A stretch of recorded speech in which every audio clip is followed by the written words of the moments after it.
Hello, everyone. Welcome to the Carter School, Rethinking Careers in Peace.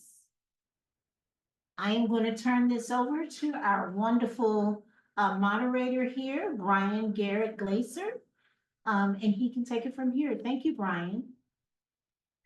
Hey there. Thank you, Kelly. Thank you, Carter School. Hi, everybody. Thanks for joining us. My name is Brian. I'm I guess, moderator and panelist today. I'll try to do both. I'm an alumni of the Carter School, or SCAR, as is everyone else on this panel from various points in time. And I think this will be really interesting and exciting. We have a really interesting and diverse group of people here. All of us are very different, I think, personally, but also at different points in our career and work in very different fields. So we all have very different experiences in what we did with our conflict resolution education and training after graduation.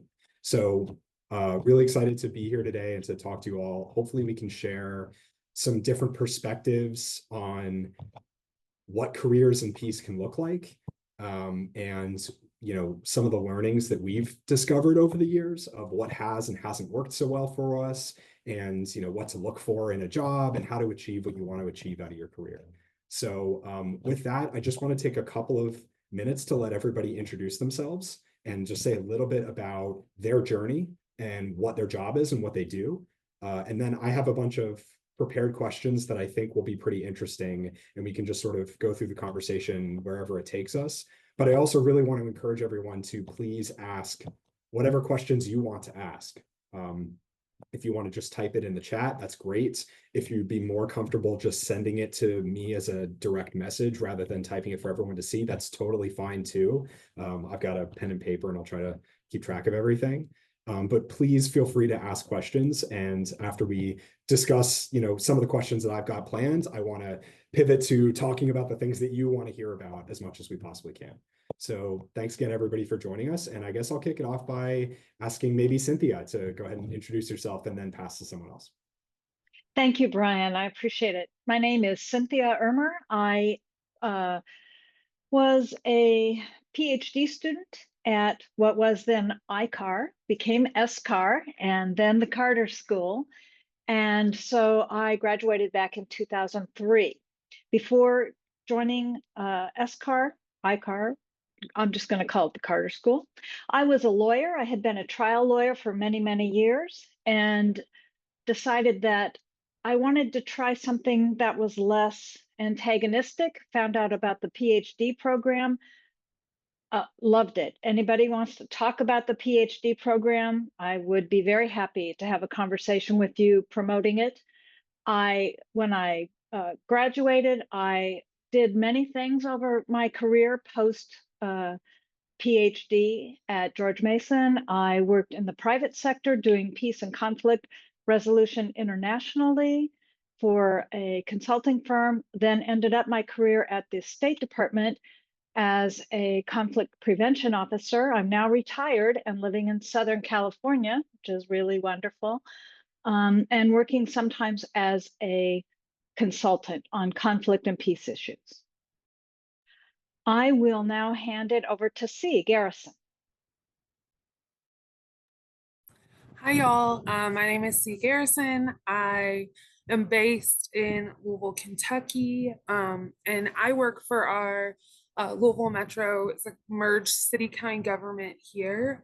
So I've been a municipal employee now for 7 years. Prior to that, I've worked primarily in the nonprofit world, working on issues related to homelessness, substance use disorder, domestic violence, violence in households. And so I graduated, I was actually in the very first graduating class of the School for Conflict Analysis and Resolution, was ICAR before that.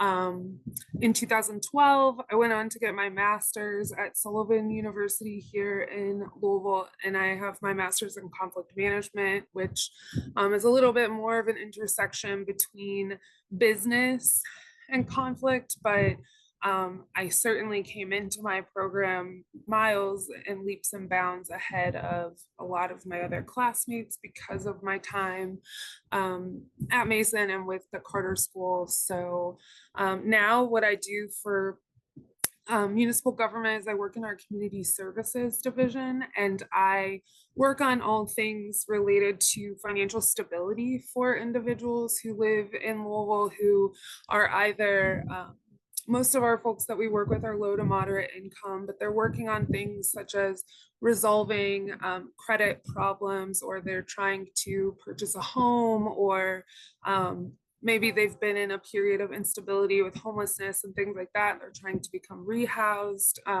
And so lots of different things related to economic mobility and financial stability.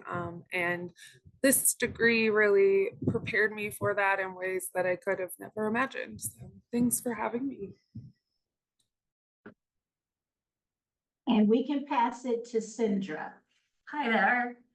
I graduated in 2001 after actually going to graduate school for 10 years. And I am currently trying to apply to the PhD program. And I'm excited about that. I'm also a partnership coordinator for the Forest Service. And in that, I deal with conflict resolution all the time, just trying to make sure that the parties in agreements in the federal government come to some sort of agreement and resolution, and make sure that nobody's like arguing with each other in that process. Thank you. Awesome. I'll briefly introduce myself then. So I graduated from SCAR in 2015, so 8-9 years ago.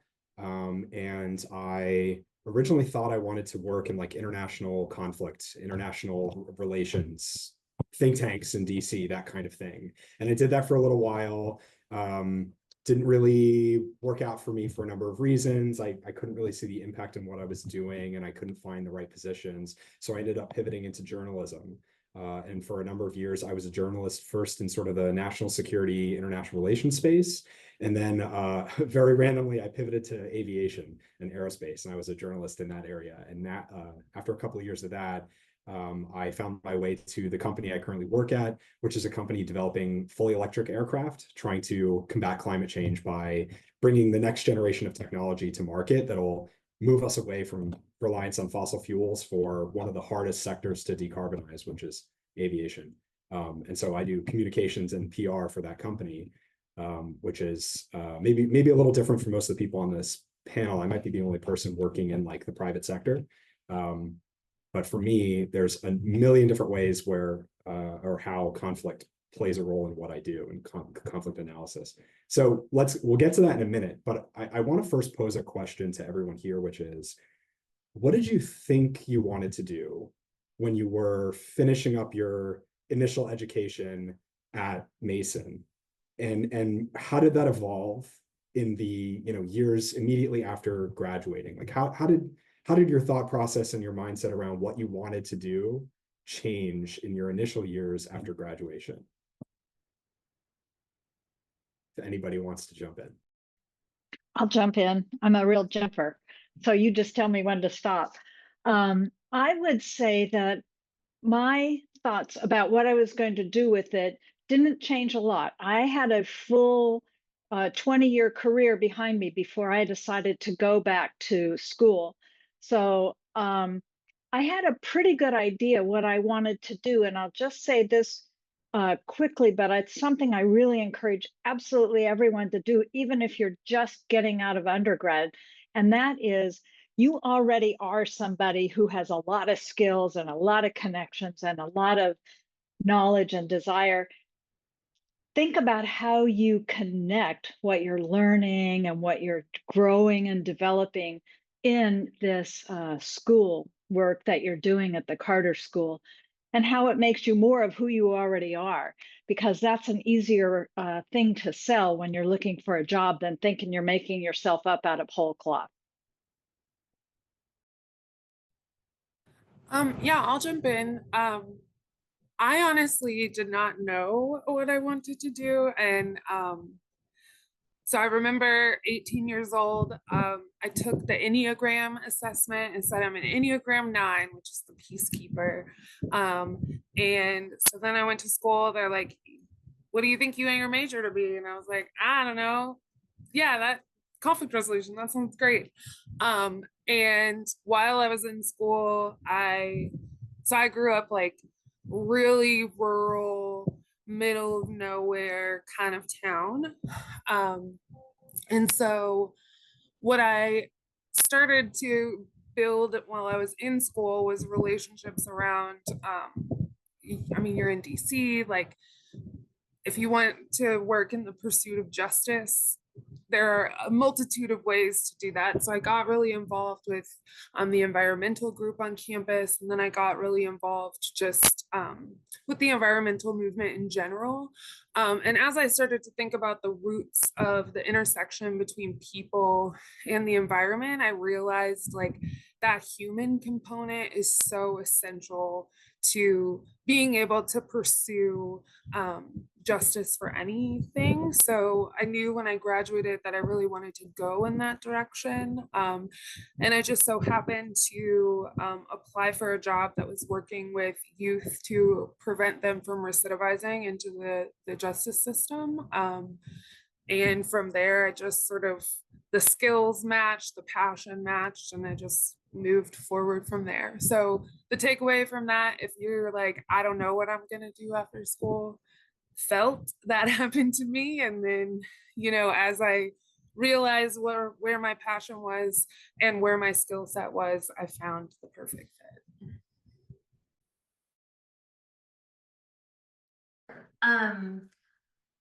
I was kind of the mediator in my family growing up. And when I would tell people, you know, in the 70s and 80s that I wanted to be a mediator, they said, media, you know, you want to be a news reporter, you know, good job, girl, you know, because that wasn't really a thing. But as I went to college, I did my like senior thesis on the Carter School, the Carter Center, and Jimmy Carter and his work in Eritrea at the time. And I like really loved that, and I wanted to become a Lone Ranger diplomat and maybe work for the State Department as a negotiator, going out into the international arena. And I think as I went through my graduate school career, I kind of, you know, realized I need to reality set my expectations.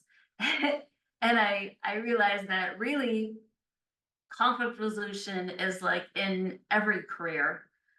So I could use those skills, and I could, you know, the fact that it was on my resume made me a much more well-rounded person and employee. So I kind of like understood, okay, you know, I can, you know, talk about my conflict resolution skills in my interview for any position. So I kind of just like use that as my foundation for my career, and then like found jobs where I could kind of insert it in, like the butter in the cookie. I like that. Cindra, when we were catching up a couple of days ago in preparation for this panel, you mentioned that, and I thought that was a really valuable insight. Like, what is conflict resolution skills? How does it fit into what a job is, what a career is? It may or may not be sort of the core skill. It may be something that is on top of something else that you know how to do, or something else you have a lot of knowledge about. I thought that was a really good insight. And I thought maybe I'd ask everyone to maybe speak to that a little bit more, because I bet that resonates with a lot of people here trying to figure out what they want to do or what they're qualified to do. How do you take what you learned at the Carter School, or SCAR, ICAR, whatever iteration of it? How do you take what you learned in this degree program and make a career out of it? Or maybe that's the wrong way to think about it. How do you take something else and add conflict resolution expertise, and how has that sort of gotten you to where you are. For myself, and then I'll pass it on. For me, I think the core skill set that I've always had was being able to, research and do analysis on really complicated problems, try to get up to speed on them as quickly as possible, and then use that knowledge that I've gleaned to, produce some sort of communication, whether it's an article or, a presentation or whatever, to help other people learn about the complicated issue. And I think like when I was 18 or 19, I didn't realize that was a skill. I kind of thought that was something most people could do. And over time, I kind of grew to realize that, no, that's actually, most people don't know how to do that that well. Maybe most conflict resolution students, but most other people don't.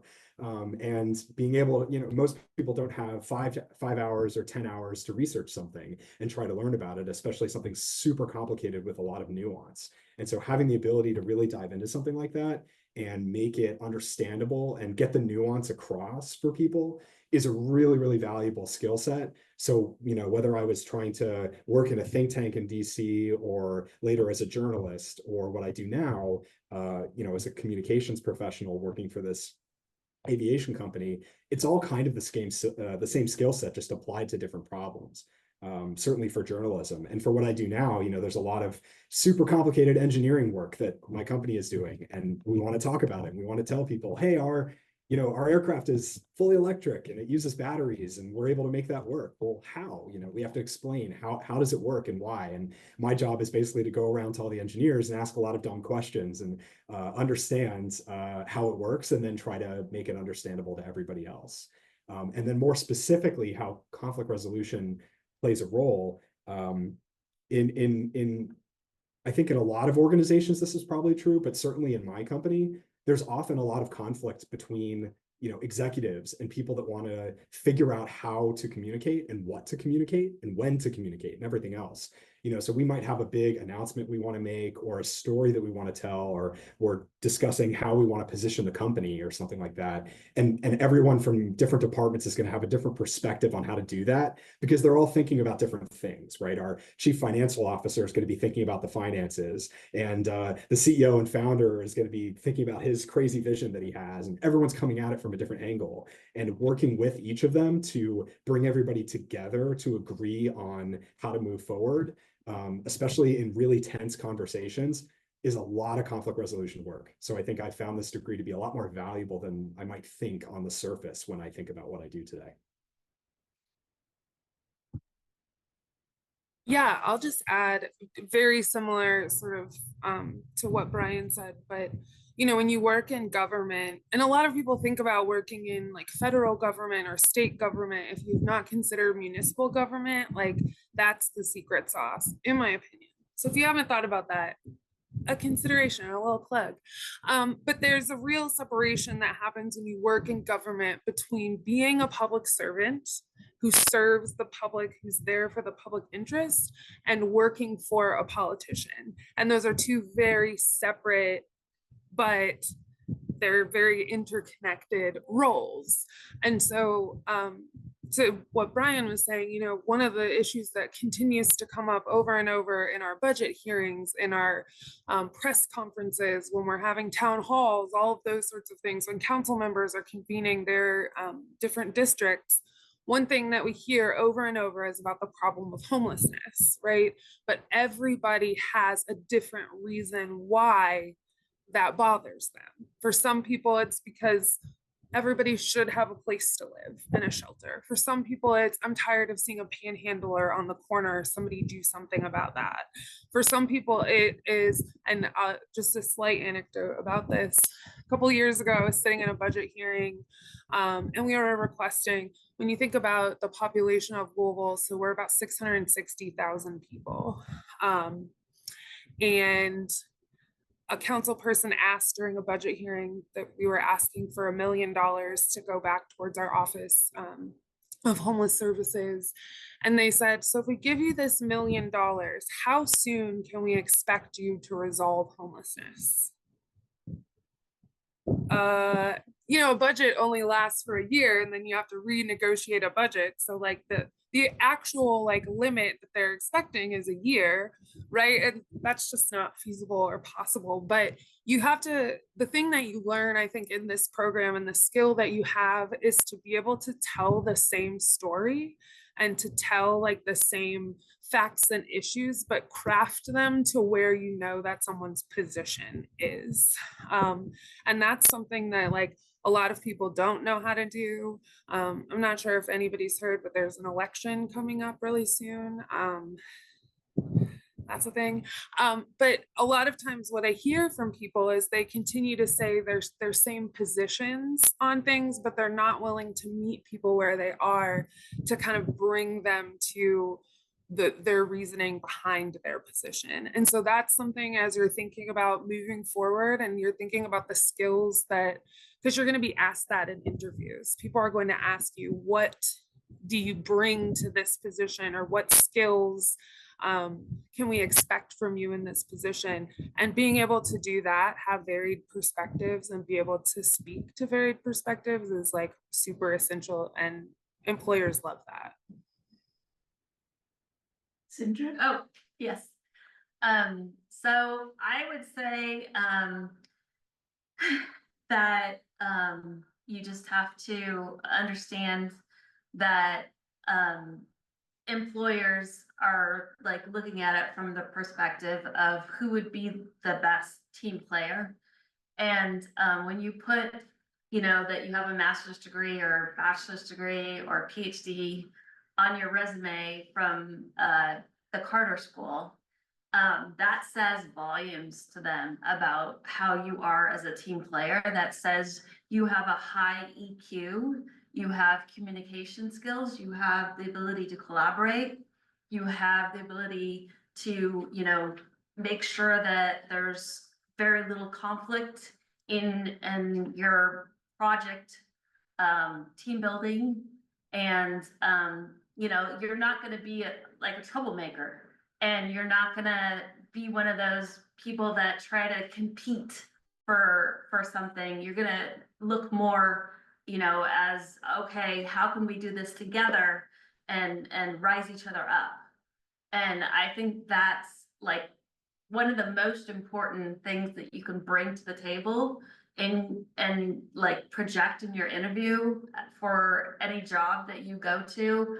Like that's the skills you have. And so it's more than just conflict resolution, and it's more than just, okay, I want to be a mediator. It's like all those skills that you bring, and the qualities that you are as a person, your character. It's just that the fact that you have that on your resume is just huge. So that's interesting. Again, from Cindra, when you and I were chatting in preparation for this, my experience was slightly different. I get to the same point, but for me, and maybe this is because I was searching a little further afield in most of the jobs I was looking at. Journalism and communications is pretty outside of peace and conflict resolution. But for me, most of the employers that I've interacted with didn't really know what to make of my degree, didn't really know what it stood for or represented. And it was incumbent upon me to sketch that out for them. And so I think like either way, the point is the same, but I would encourage people to take active control of defining yourself.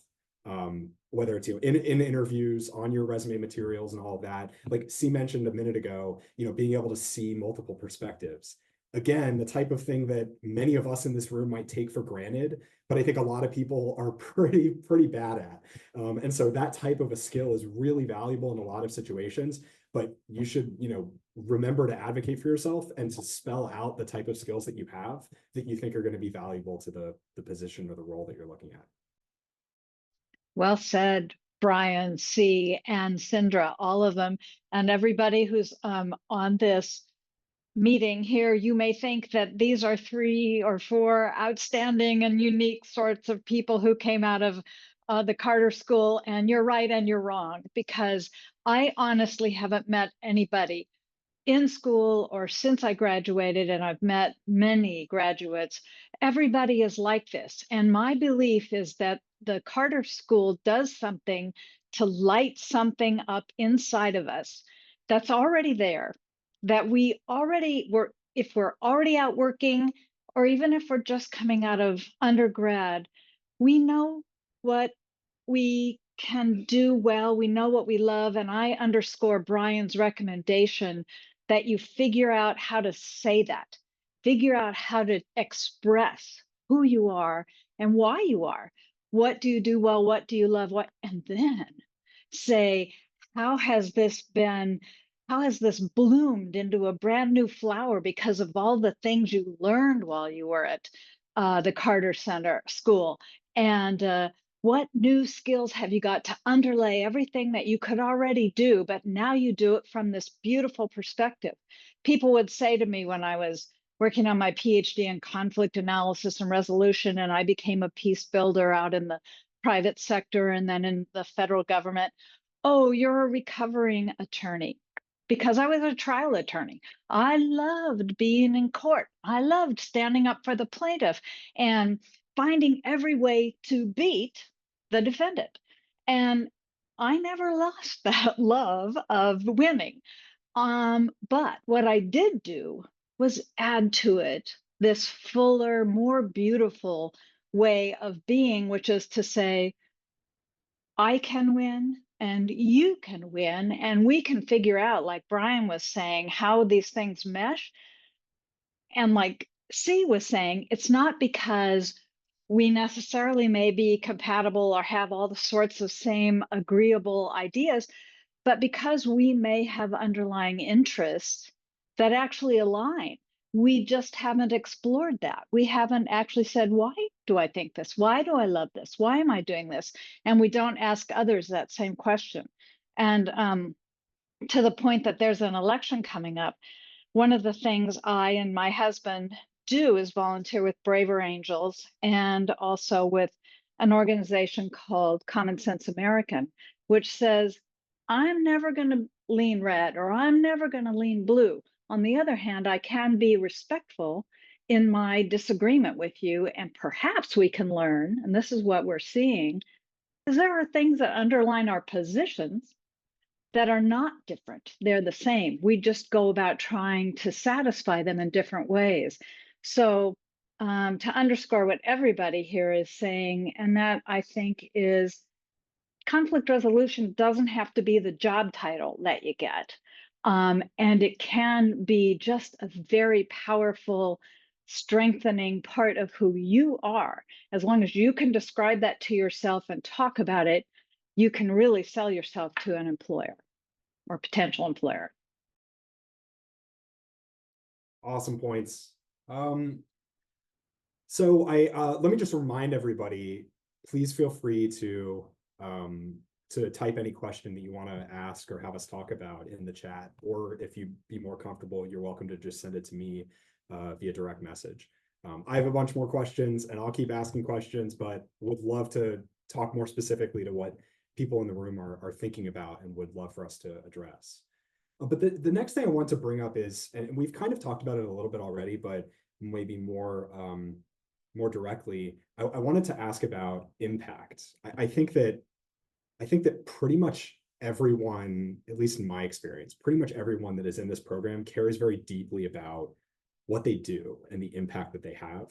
I don't think there's a lot of conflict school students and graduates who are, looking to just sort of punch in and, go surfing or whatever. I don't think that's really why people do this program for the most part. So my question, and what I would sort of want to have us talk about, is how do you think about impact? What does it mean to you, and how does it appear in different ways? I think that there are so many different types of impact. Like how I think about impact in my job is like very, very macro scale climate change, right? I'm working for this company that is trying desperately to pull forward the timeline of decarbonizing aviation. And, maybe in 30 years, we'll find out if we were successful, this is a long-term thing. it's really hard to see day to day the impact of what I do. Whereas like my wife, on the other hand, is a pediatrician. She goes to work and, speaks with new mothers and their kids. And, every day she's got stories of people whose lives she impacted, which is very, very different. And I think that everyone has a different type of impact that they're drawn to or that makes sense for them or motivates them. So I was just wondering if anybody else wanted to share some insights on how they think about impact, and how that's sort of maybe evolved or maybe driven them on their career journey.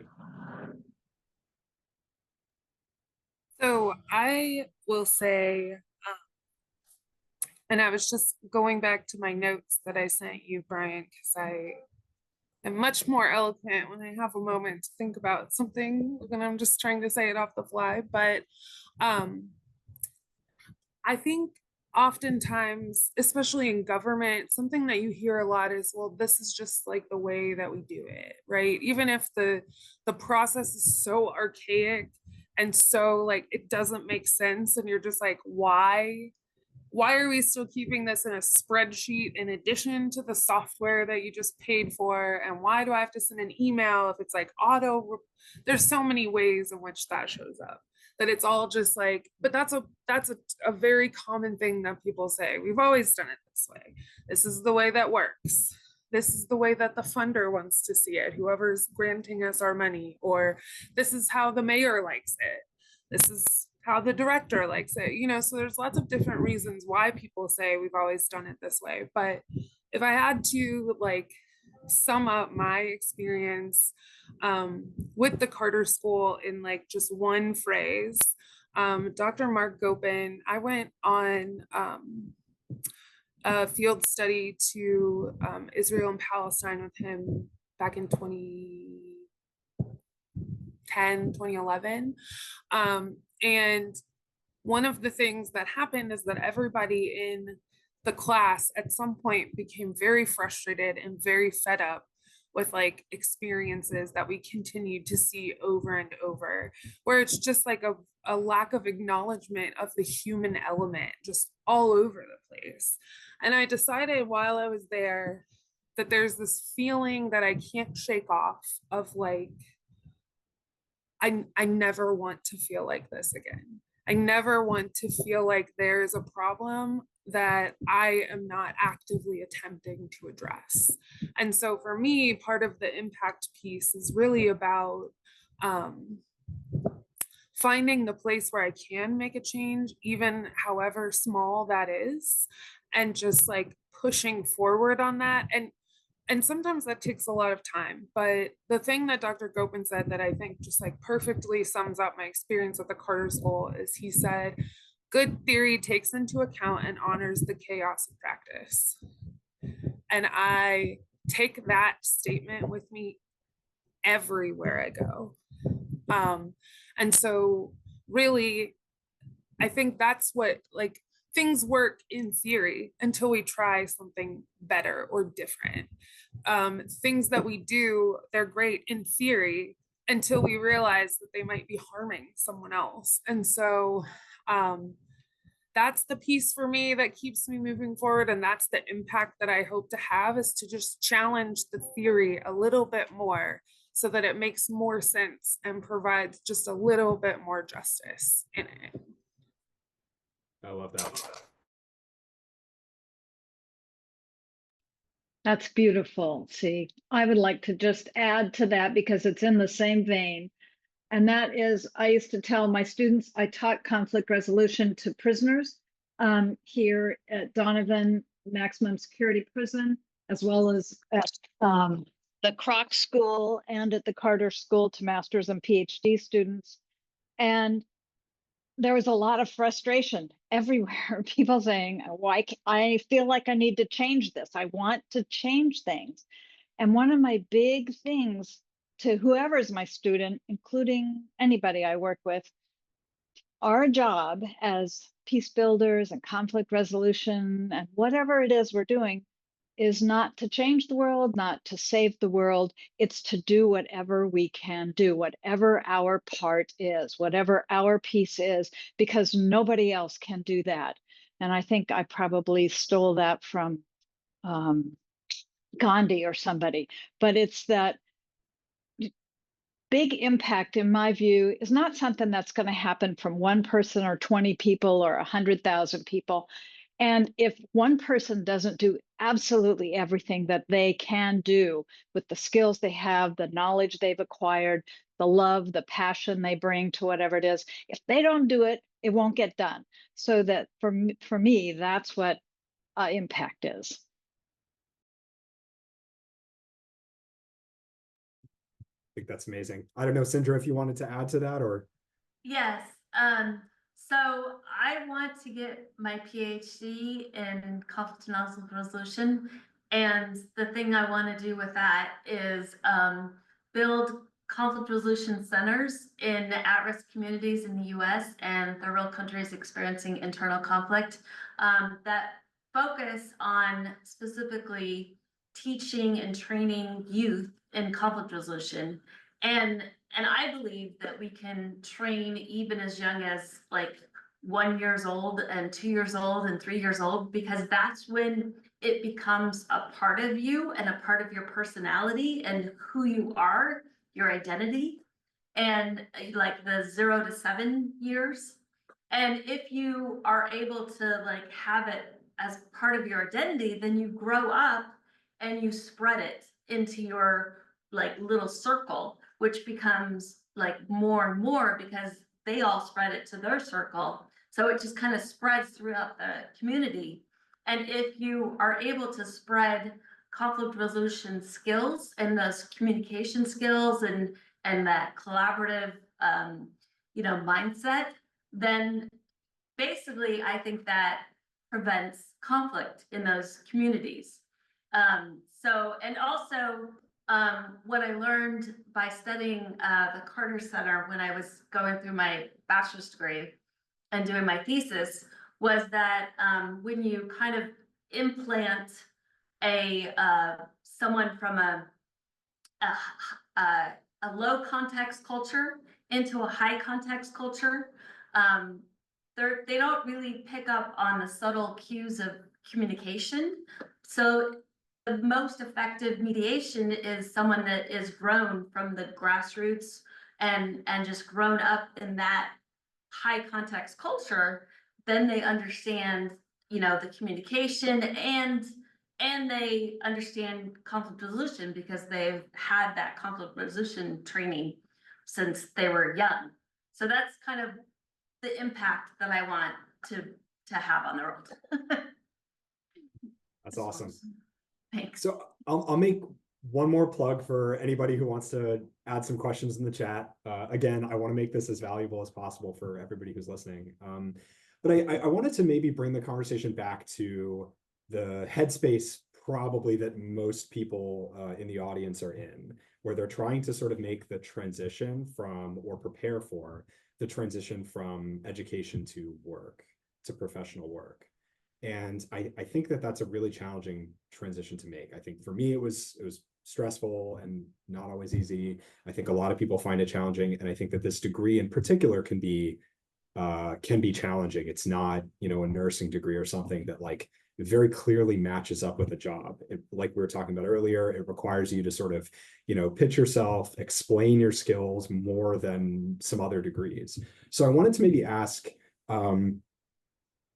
if we could all maybe share some examples of things that we've done to get to where we are. Like what have you done that you think has helped launch your career? What did you do that you think helped launch your career? Maybe non-traditional things or approaches to jobs, or did you take one position and sort of go to your boss and say, hey, I want to do this instead, and end up doing something else with that position that led you somewhere else. Any examples we could give of things that we've done that have really gotten us where we are now, or non-traditional approaches to work that might be interesting examples to give? I'll start.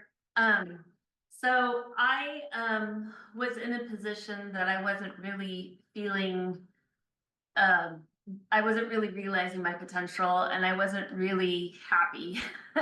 And I was listening to a training that someone was giving, and the person was just like emulating all of the characteristics that I really wanted to be myself. He was just like this role model and epitome of everything that I wanted to try to be, and just like the best boss that I could possibly imagine. And I was just like, I want to work for him. Like, he's amazing. And he would like talk about his team, like, you know, he was trying to rise them up and look like, you know, he had this amazing vision for the future for the Forest Service, which I work for. And so I emailed him and I said, I loved your presentation. I would love to work for you. Like, someday in the future, 10 years from now, like, maybe you could tell me how I can, you know, navigate my career towards working for you, you know, at some distant point. And right away, he emailed me back and said, let's meet, let's figure this out today. And so we like went on a call and I explained what I thought about him and how impressed I was with him and what I wanted to do with my career and, you know, everything that I was kind of envisioning.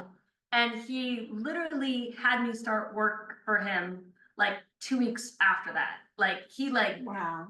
like boom, boom, boom. He made it happen just because he was so impressed with what I was thinking and how I thought of him.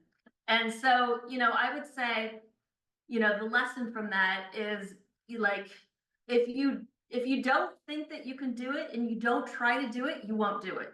But if you think that you can possibly imagine doing it, and if you try at least, you know, you never know that then it could happen.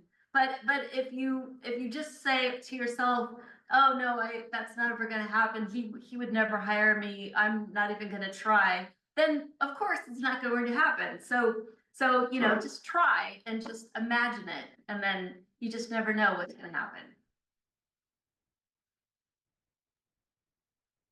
Yeah, I can add on to that. And I think, I hope that I'm saying your name correctly. Sierra posted a question in the chat asking about failures. And so a lot of my career before I got into my current position, they were 24-hour-a-day jobs. Like, they gave me a work cell phone. I'm tethered to this cell phone all the time. They're calling me, things are happening.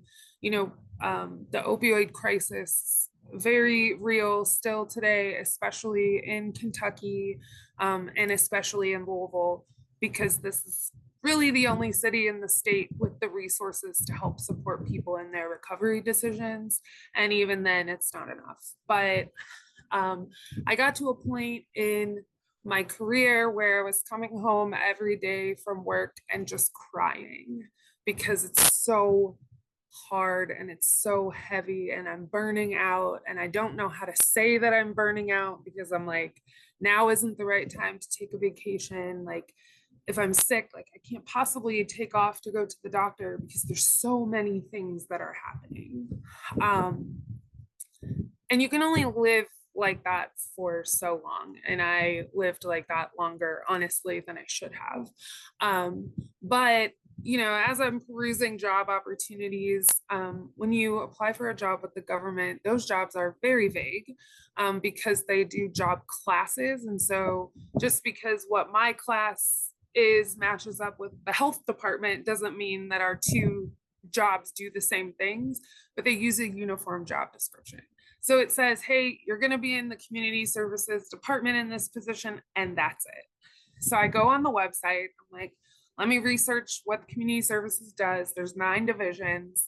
I'm looking at them. I'm like, the only division here that I would be uninterested in is financial empowerment. Well, lo and behold, that is the interview.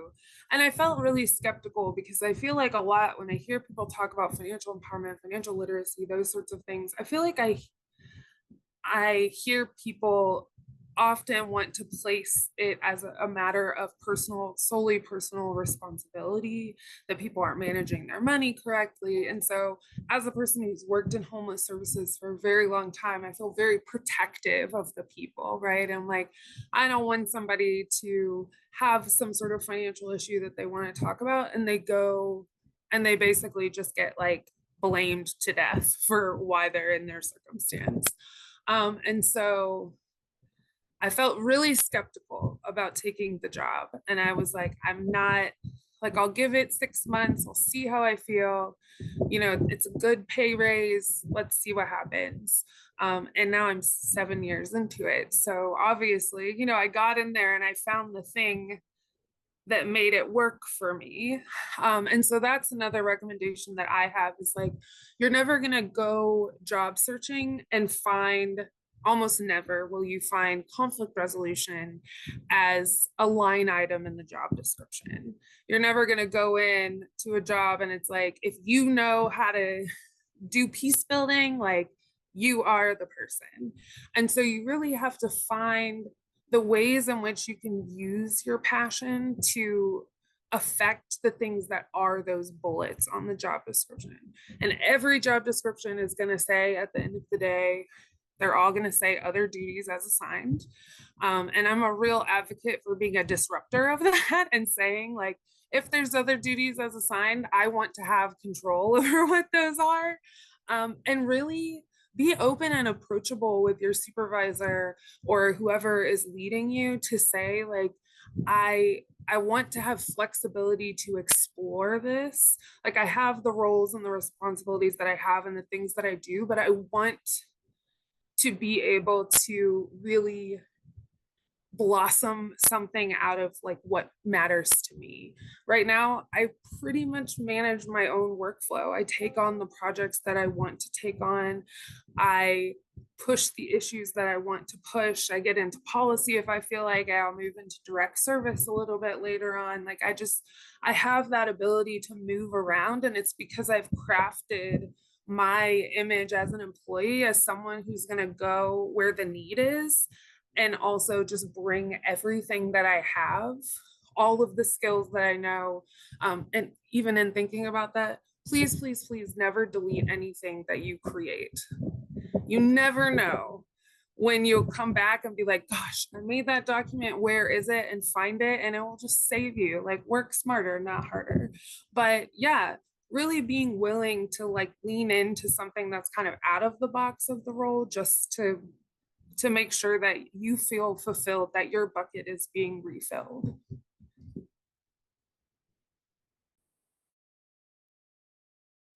Thanks. That's great. And I want to touch on something Cindra said and see as well.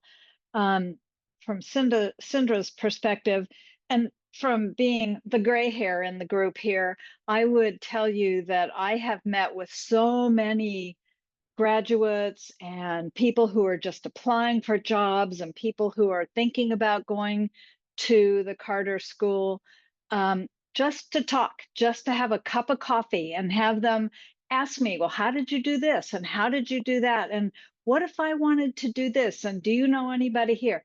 Mostly, I believe people, not just grads of the Carter School, but most people are very willing and very happy to talk to people who are coming out of school, who are trying to get into the workforce. And I will just encourage you to be in touch with them and to say, I'd love to talk to you about this part of your job, or I'd love to get to know what you do more because I'm thinking about building my own career. And take courage, be brave. In fact, one of the courses that my husband and I taught while we were both still in DC, and we taught it for SCAR, was coming out of your coursework, make a list of people you're going to interview and then go out and interview them and then come back to class and tell us who you talked to and what you learned and why you did it. So that's an exercise that everybody can do. And I strongly recommend that you do it. It helps you, to what Brian said, define what it is you're looking for and who you say you are. And it also gives you practice talking to people where you're not expecting a job to be the outcome. You're just expecting a conversation. And then to what C said, I'll have to admit that I'm one of those people as well who, when I take a job, they think they're telling me what the job is going to be, but I'm actually taking the job I'm going to build, because that's what we can do. We have so much creativity and so much knowledge about underlying things about people and about how decisions are made and why people fight with each other and why people support each other, that we can really be crafty in making a job fit us just right. And why not do that? Why not make your job fit you and let you have as much room as you can to grow into it?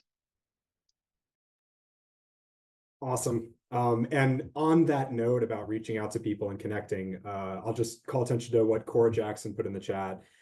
Could you let us know the best way to contact you all? I think I'll just encourage the panelists to handle however they want. If you want to, put a contact email or something in the chat, you can, or if you want to ask specific people to reach out to you, and you can just send one person at a time your email, however you want to do it. I'll just leave that out there for each person to decide.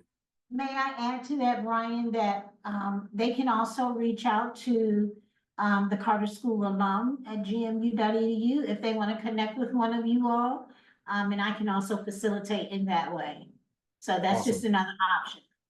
Great. Awesome. And let me just say out loud that I'm happy for you to share my email address. Okay. So I'll give my, oh, sorry.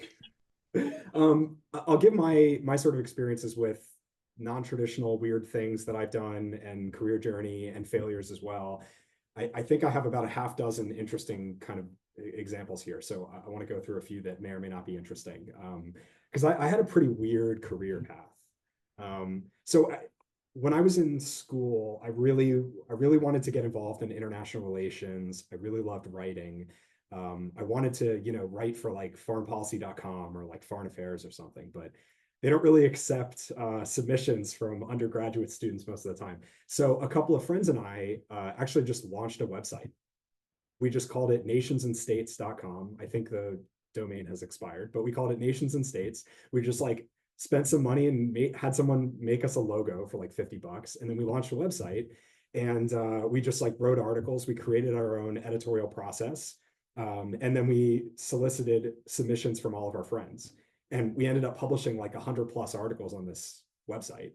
It didn't necessarily like go anywhere. I don't think any of the articles got more than, I don't know, we might have done 1,000 or 2 views on one of them. But it ended up being a really interesting just sort of example of what we were all capable of and something that we could put forward to, employers and everyone else as, if I was trying to get a job as when I was trying to get a job as a journalist later, it's like, I actually did this. I've been a writer. I've been an editor. I've gone through this process and I've learned about how to do it.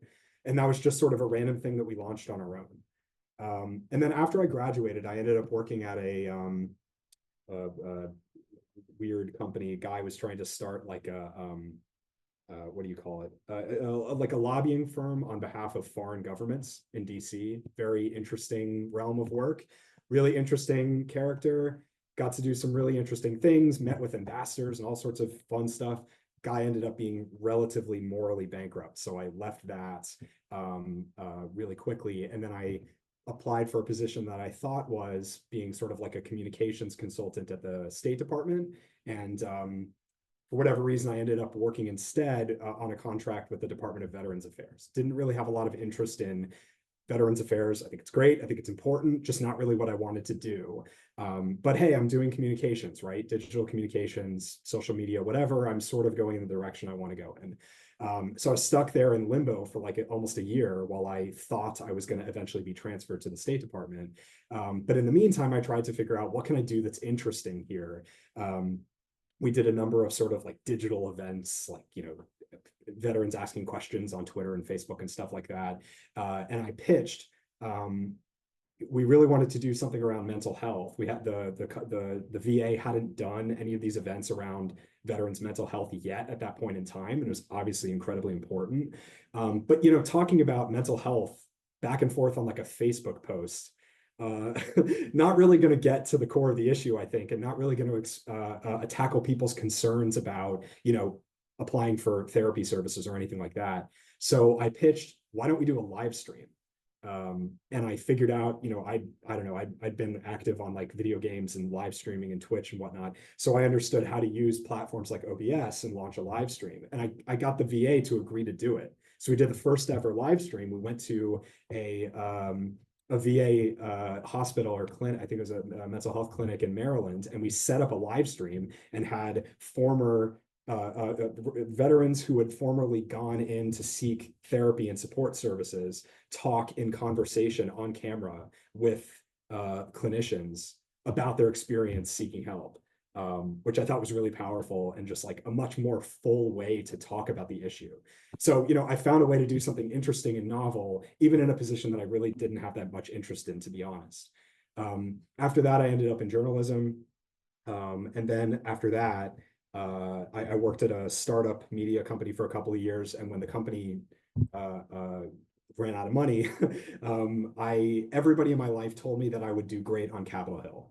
So I tried it. I interned on Capitol Hill. It's, networking gone wild. It's like, coffee after coffee after coffee with as many people as possible to try to get your foot in the door. After dozens of coffees, I finally get an unpaid position. I'm like 24 or 25. I'm working unpaid full-time on Capitol Hill.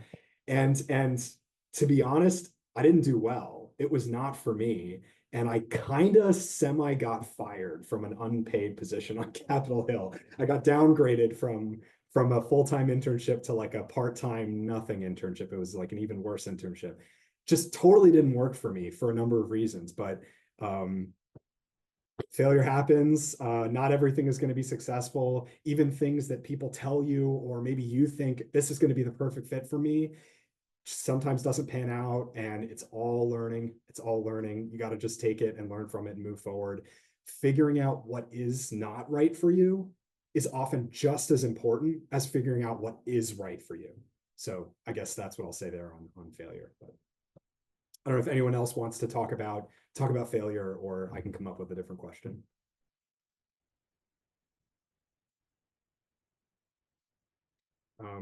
Maybe here's one that I thought might be interesting. Again, I expect a lot of people in this room are probably looking at jobs or have already started interviewing, that sort of thing. Maybe we can give some examples of, from our experience, what have been green flags or red flags when you're looking at positions or interviewing or deciding whether or not you're going to take a position. Green flag, right? Something that would say, this looks like a great organization or a great boss or a great position. Red flag, something where you notice it and you just think, oh man, this is not, just like with partners, right? On a first date. What are some of the green flags or red flags that you've run into in your experience that might be valuable to share?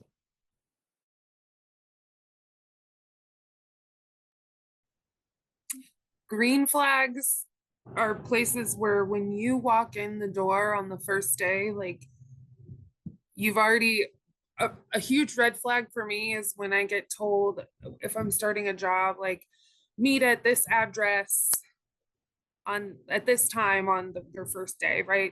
But there's no additional information, right? So you get there and there's like 30 floors in the building and you're like, I don't know which floor I'm going to, like, what's the name of the person I'm meeting with?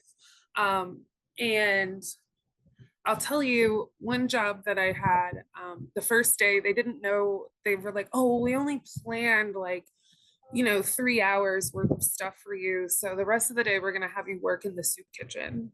And I was like, oh, I've never done that before. Like, totally willing to do that. And like, sounds great. I'll get an opportunity to like get a heartbeat for the organization or whatever.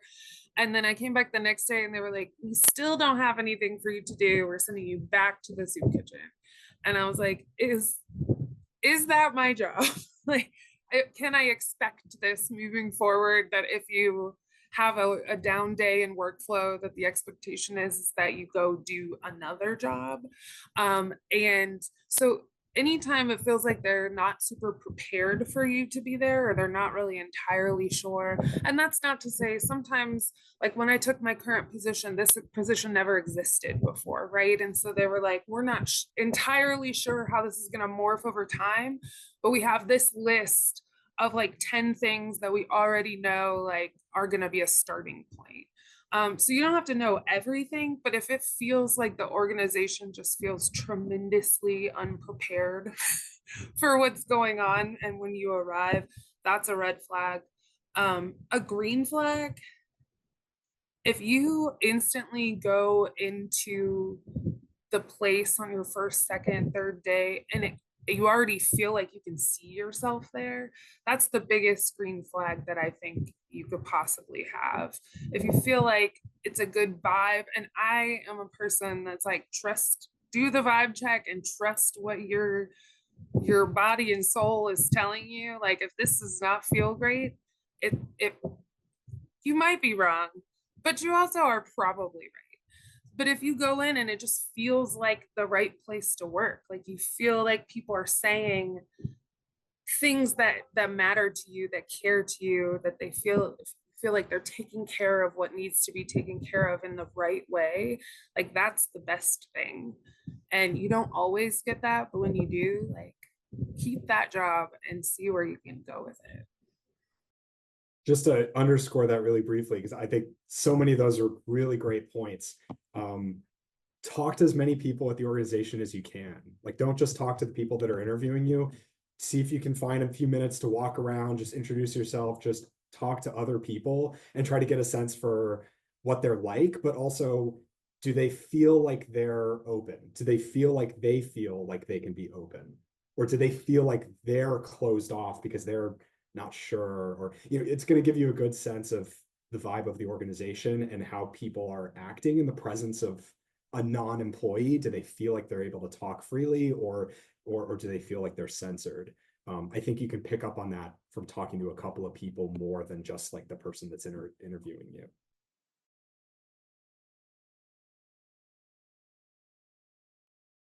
I'll say part of why I was so impressed with that guy that I emailed for a job was that he made it very clear how much he valued his employees as people.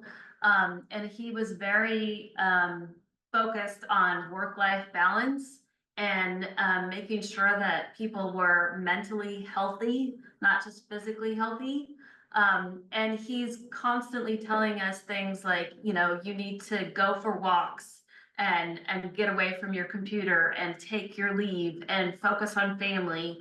And, like, he stresses that way more than he stresses anything about work. And it's sometimes I'm like, wow, I feel like I'm like not really doing any work because he like tells us so much to like not work. But somehow we all, do get the job done and we work.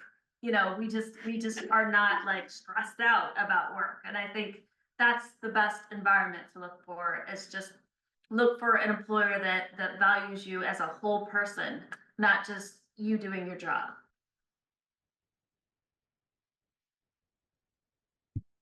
Go ahead, Cynthia. Well, I was just going to say, I probably am not a good person to answer this because I have to admit to working in jobs most of my many decade career without being in a place where I felt I was really valued by the people I worked with. And the thing is, all that did for me, and I think this is my personality only, is tell me, okay, I'm going underground here and I'm going to work from below the surface and put together the things that I see need to be done. So I would say don't plan your life that way. On the other hand, if that's the way that it happens, it's always a possibility. Maybe it's just because I'm kind of a contrary sort. So it's just that to what C had said in the past, I think, about saying this is what you saw that needed to be done, and making sure you're working toward it. I'm very much that kind of a person where my vision opens up as soon as I'm in some place and I say, oh, look at these opportunities. This is what needs to happen. And it's very often that bosses and colleagues don't agree, but for me, it's so important. I'm like, okay, you can have my smiley face and then I'll get to work where nobody's looking. So probably don't listen to that. Well, so I think that's really interesting because my perspective, the last 5 or 6 years or so, I've mostly been working at startups, whether like super small company or company I'm at now, I mean, we're like, I don't know, it's like 1,800 people now, so I guess it's kind of big, but still we're developing an aircraft. We don't have an aircraft in market. We don't have any revenue. We're burning through investor cash. So we're still kind of very much a startup. And that kind of environment, I think, though I'm thinking about the way that you position that, sort of working underground or focusing on what you think needs to be done versus what everyone else thinks needs to be done. I think I've had a lot of experiences with that. Like, I find that, you know, in some organizations, you could tell, are people focused on like what they think the outcomes are supposed to be, or the way that we've always done it, or whatever, or are they open to, you know, the idea of, you know, redefining what it is you're trying to accomplish, or trying a new way of attacking it, or something like that. I think that's helpful to try to get a sense for. And then also I would encourage, you know, when you're on the job, if you can find ways to kind of be a what's the word? There's a word for this. Intrapreneur, right? Like an entrepreneur within a company. I think that's the word people are using. I think it's a really valuable thing to try to do, especially at like a smaller organization or at a really large organization where everyone's sort of doing their thing and everything feels really established and rigid. You might be able to sort of start something new. So like, for example, for me, when I was working at an aviation magazine called Rotor and Wing, magazine about helicopters. And I was starting to write about all the new sorts of technologies that were appearing. So you've got, you know, drones, you've got electric aircraft, all that stuff. And I thought about it and realized from all my time in media, and I've been interested in like the business side of things too. So the audience for, you know, the next thing that's happening in helicopters is all like 65 plus, mostly white, mostly men. Like that's the audience. That's helicopter pilots are all, you know, like Vietnam veterans. Like it's an older crowd. And the audience for learning about these new technologies was very, very different, a lot younger, a lot more diverse. And so it made a lot of sense to take our coverage of that and split it off into something different, build a different, you know, list or newsletter or whatever. So that's what I did. I sort of went to my superiors and said, let's build something else. Let's create a new newsletter, create a new list here. And it's a totally, you know, segment the audiences and just cover it a little bit differently. And it'll end up working out. And it kind of did. But, you know, there's always going to be opportunities, I think, to find something like that where you can just propose looking at things a little bit differently. Or if you feel like the people around you have kind of like stopped understanding or focusing on the core objective, and instead they're focusing on I'm losing my words here, things that feel representative of the objective, but they're not actually the objective, right? A lot of times I think that happens quite a bit. People have like company objectives in their minds that they think are the goal, but they're not actually the goal. They're like a mechanism for the goal, or you know, some variation of it. And so you can try to refocus people on what actually matters and get people to rethink what they're doing. I think that can be valuable to try to do. That had nothing to do with the original question, but. No, that's not true. And I want to thank you for letting me know I've been an entrepreneur my whole life. Many thanks. I guess, so maybe we'll, as we're getting a little bit towards the end here, and again, if anyone wants to add questions, please feel free. But I wanted to maybe start the conclusion by asking, and see, maybe you already shared this earlier with Dr. Mark Gopin's quote, but what has been the single most important thing that you've taken with you from your conflict resolution education? Oh, I'll start. I think just kind of the ability to think outside the box and be creative in how you see something, that you don't always have to see it like black and white, or, you know, cutting the pizza in 4 slices. And that there's always like, you know, a million ways to see something, and there's always a million ways to kind of collaborate on something that you just never imagined before. It's just like this mindset of like opening your mind wide up and like, you know, wow, like there's a zillion possibilities that you never imagined. You just kind of have to have that mindset, and then you imagine it. And also I think the ability to kind of helping others see that mindset and like the words that you can use to help others see that mindset are, because I never really thought about the words that I was using before going through ICAR, the Carter School, and now I think about the words that I'm using. I'm constantly thinking, okay, how can I say that in a positive way? How can I say that to help the conversation move in this direction and open it wide up? Like, because the words that you say are so important. And I just never understood that before my education. Brilliant. That's beautiful. So I'm going to only stand on the shoulders of that, because I would agree that's probably one of the most important things I learned at all. The other would be never believing that the position explains why a person is doing something. Always saying, why do you think that? Why is that where you are? Why? Trying to get down to those values and underlying issues. And instead of believing that I know immediately because I hear somebody's position, that I understand what's driving them. I don't. That's really great. I would add to what Cindra said as well. I've always liked writing and focused on writing, so I think I understood pretty early that word choice matters a lot.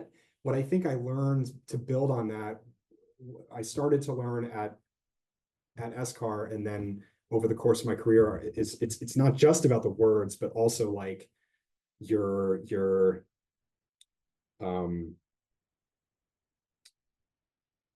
overall presence, the way that you carry yourself, the speed at which you talk, the vibe that you have, all of that is really impactful. The degree to which that impacts the people around you, I think I did not realize until I started to realize that at school, and then have continued to realize that. So, in my job, again, right, I'm the communications function at this company, and there's all sorts of executives and the founder and chairman of the board and all sorts of people who have strong opinions about things.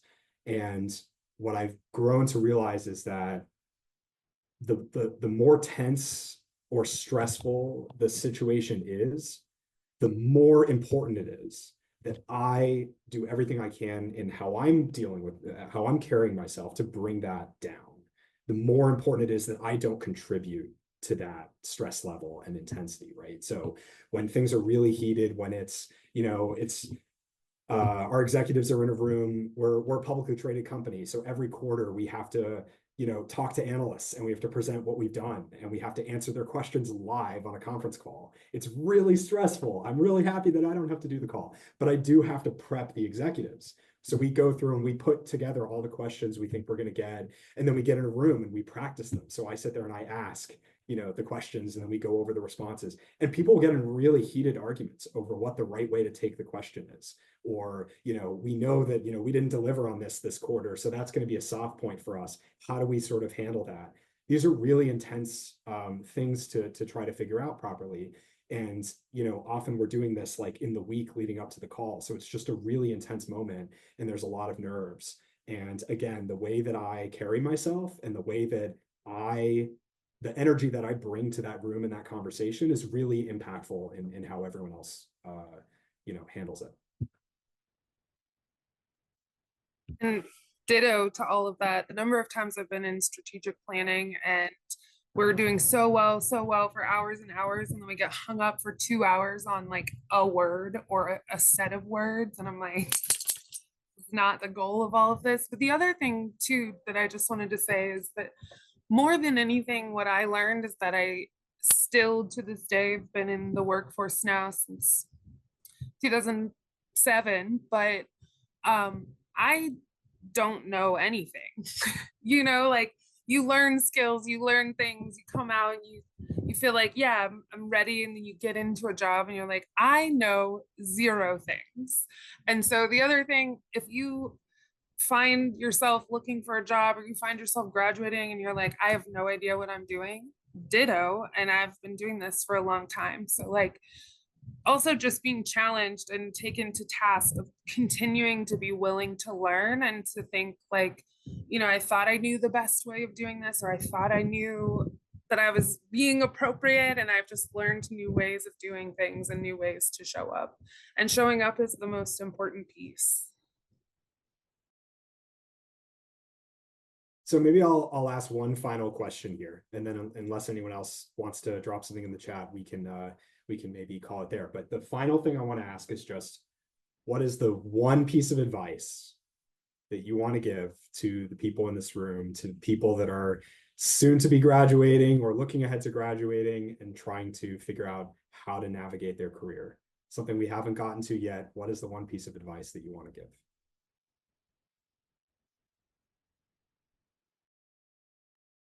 Learn more about yourself. Know who you are. Know how you want to contribute.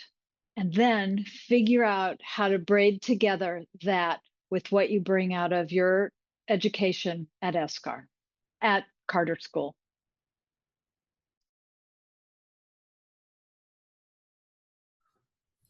Don't be afraid to fail spectacularly. That's the best way to learn.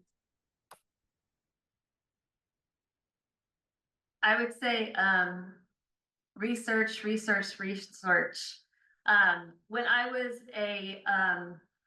like a junior or maybe even a sophomore at my college that I went to, Lewis and Clark College, as an undergrad, I mailed snail mail letters out to tons and tons of alumni, hundreds of alumni of Lewis and Clark College, and I just asked them for career advice. And I got all these letters back into my little mailbox at college, giving me all this advice, and I researched everybody's advice, like tons of research. And I, kind of like sorted that out and made like lists and diagrams and spreadsheets of all this advice that everybody gave me. And I think that's the best way to kind of narrow down what you actually want to do, is by understanding what all the information is out there and then just kind of filtering it down. And I'll break my own rule and give 3 pieces of advice, because I've had the most time to sit here and think. The first one, kind of to what Cindra was just saying, be prepared and be reliable. If you are prepared and reliable, I promise you, you are already ahead of like 80 to 90% of the other people in whatever organization you're working in or whatever you're applying for. Seriously, it's a superpower to just be reliable and be prepared. So many people aren't. The second one is try things. Don't wait for opportunities to come to you or just arrive on your doorstep. Find a way to get out there and try something, whether it's launching a website that may or may not go anywhere, or submitting an article somewhere, or reaching out to someone for coffee. Like, just whatever way you can, try things, get out there and try things. And then the third one is, in whatever you're doing, don't sit in your comfort zone.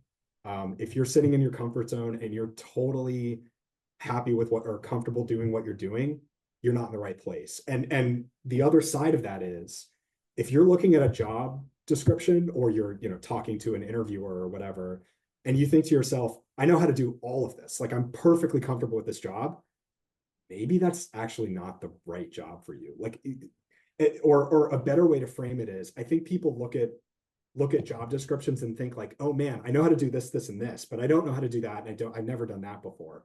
And then they stop themselves from applying for it or really seriously considering themselves. That's actually perfect. If you think you're really good at like 60 to 80% of a job description, and then some of it is new, that's probably perfect for you, because you should be pushing yourself and you should be doing things that are not squarely in your comfort zone. And this is, I think, especially true like early on in your career. I would just recommend prioritizing growth over everything else. Positions that allow you to grow as a person, as a worker, as an employee, is more important, I think, than, you got to make a living, but it's more important than making money is right out of the gate. It's more important than work-life balance right out of the gate, though I don't know, everyone's in their own situation and everyone has their own things that they have to worry about. But I would just encourage everyone to try to prioritize growth. Whatever position will help you learn the fastest is going to get you where you want to be. So I guess with that, we're pretty much at the end of our time here. So I would just say thank you, everyone. Thank you, Cynthia. Thank you, C. Thank you, Cindra. Thank you, Kelly and Amber, for helping us put this together. And thank you, everybody, for joining us. I hope this was interesting. Thank you, Brian. Great job. Thanks, Thank you, Brian. Brian. Thanks, everybody.